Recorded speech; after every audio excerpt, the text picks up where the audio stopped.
রমজান আসলেই অদৃশ্য কারণে বেড়ে যায় নিত্যপণ্যের দাম। চাল, ডাল, চিনি, তেল থেকে শুরু করে সবজি। রমজানে চাহিদার শীর্ষে থাকা বিভিন্ন ধরনের ফলের দামও থাকে নিয়ন্ত্রণের বাইরে। তাই রমজানকে সামনে রেখেই নিত্যপণ্যের দাম নিয়ন্ত্রণে নিতে হয়।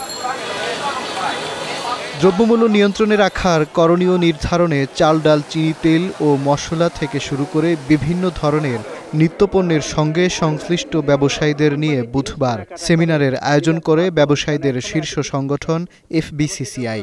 এতে অংশ নেন সরকারি বিভিন্ন দপ্তরের কর্মকর্তারাও। আমাদের যে এলসি মার্জিন এটা মুখোমুখি আলোচনা হয় ব্যবসায়ী ও সরকারি কর্মকর্তাদের।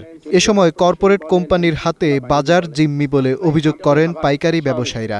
রমজানে পণ্য সরবরাহ স্বাভাবিক রাখতে জাহাজ বাড়ানো, আমদানি পর্যায়ে দাম নিয়ন্ত্রণ ও সরকারের পক্ষ থেকে যথাযথ বাজার তদারকির দাবি জানান তারা। সরকারি ব্যবস্থাপনায়ও তেল, চিনি আমদানি বাড়ানোর পরামর্শ ব্যবসায়ীদের। যারা আমদানি করে তাদের আমদানি যদি করতে কোনো অসুবিধা থাকে সরকার সেক্ষেত্রে তাদেরকে সাপোর্ট দিবে। গ্যাস পর্যাপ্ত পাওয়া গেলে মিলগুলা যথেষ্ট পরিমাণে চিনি সরবরাহ করতে পারবে। যারা চিটাগং পোর্টের বাল্ক হুইটটা কিনবেন তারা দ্রুত লাইটারটাকে ডিসচার্জ করে দেন, যাতে বড় ধরনের একটা ক্রাইসিস তৈরি না হয়। খেজুরের দাম হলো 100 টাকা কেজি, ডিউটি হলো 200 টাকা কেজি। খেজুরকে করা হয়েছে বিলাসপণ্য। মুক্ত বাজার অর্থনীতির নামে এই কর্পোরেট ব্যবসায়ীরা সাধারণ মানুষকে শোষণ করছে, সেই ইয়ের মতো, শামুকের মতো। 3 টাকার প্যাকেটের মোড়ক দিয়ে 40 টাকা দাম বাড়িয়ে দিচ্ছে। চাল, ডাল, চিনি, তেল সবকিছু। মাল নামালে যত দিতে হয়, মাল উঠালে যত দিতে হয়, বস্তা উঠালে যত দিতে হয়, বস্তা নামালে যত দিতে হয়। এগুলো আপনাদেরকে বন্ধ করতে হবে। আলোচনায় ব্যবসায়ীদের ভোক্তা আইন যথাযথ মানার আহ্বান জানান সরকারি কর্মকর্তারা। রমজানে ফলের উপর ভ্যাট শুল্ক কমানোর প্রস্তাব নিয়ে অভ্যন্তরীণ আলোচনা হবে বলেও জানানো হয়। একজন ভোক্তা বা কনজিউমার যখন কিনতে আসবে ওইটার প্রেডিক্টেবিলিটি সম্পর্কে আইডিয়া থাকবে, মূল্যটা লেখা থাকবে। এই আইনটা করা হয়েছে সঙ্গত কারণেই।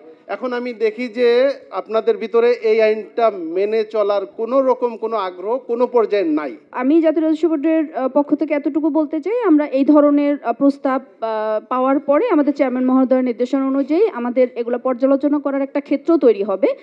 যত্রতত্র চাঁদাবাজি, দ্রব্যমূল্যে বড় প্রভাব পড়ে বলে আলোচনায় মন্তব্য করেন FBCCI কর্মকর্তারা। তাই বাজার তদারকিতে প্রশাসনের শক্ত অবস্থান চান তারা। শিপ আসলো, শিপটা থেকে মালটা নামাইয়ে এটা পোর্টে ল্যান্ডিং, আবার ল্যান্ডিং থেকে এটা মালামাল যাবে যেখানে ডেস্টিনেশন, সেই পর্যন্ত যাওয়ার জন্য আপনাকে স্মুথ সাপ্লাই চেইন লাগবে। বছরের সকল সময়ের মতো পবিত্র রমজানের আগে পরেও যাতে চাঁদাবাজি না হয়, পরিবহন ব্যবস্থায় যাতে এমন কোনো বিঘ্ন সৃষ্টি না হয় যেটা আমাদের দ্রব্যমূল্যে প্রভাব ফেলতে পারে।